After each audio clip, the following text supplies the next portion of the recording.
Alors, est-ce que l'enchaînement des situations inquiétantes a rendu les enfants plus vulnérables au stress et à l'anxiété?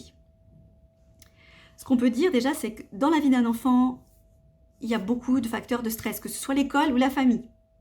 Mais alors là, les situations inquiétantes, elles se sont enchaînées sans trop laisser de répit. Et donc ça, c'est un réel facteur de stress. Pourquoi? Parce qu'on a une accumulation des facteurs de stress et on a une augmentation du stress dans le temps, sur la durée. Alors après, le côté positif, c'est vrai que le monde d'aujourd'hui place nos enfants et nos ados dans des dans quantité de stimulation, hein, de possibilités. Ils sont stimulés, ils ont plein de défis à relever. Mais par contre, ça leur donne aussi beaucoup d'insécurité, beaucoup d'anxiété, notamment donc avec la situation sanitaire, le contexte mondial, la guerre, et puis aussi ce qui touche pas mal de jeunes enfants et d'adolescents, c'est l'éco-anxiété. Alors ça peut arriver vraiment très tôt et très jeunes. Ils sont très conscients de cette urgence climatique. Ils sont anxieux sur l'avenir de la planète.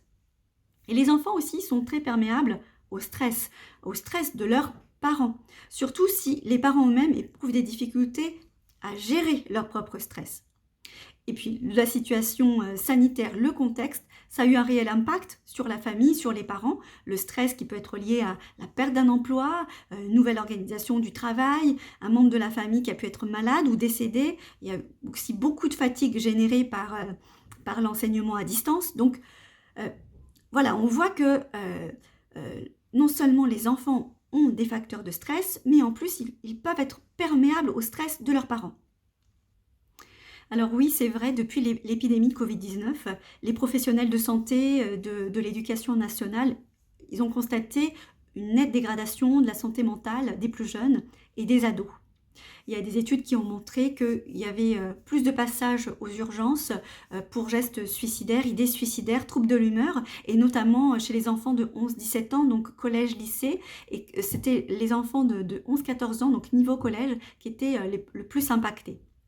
Mais je pense qu'il faut rester optimiste, il faut garder confiance dans les enfants, dans les ados, parce qu'ils ont quand même une formidable capacité à s'adapter et à développer une forme de résilience. Et la résilience, c'est très important, c'est un facteur qui est très important face au stress, à l'anxiété et même face à la dépression.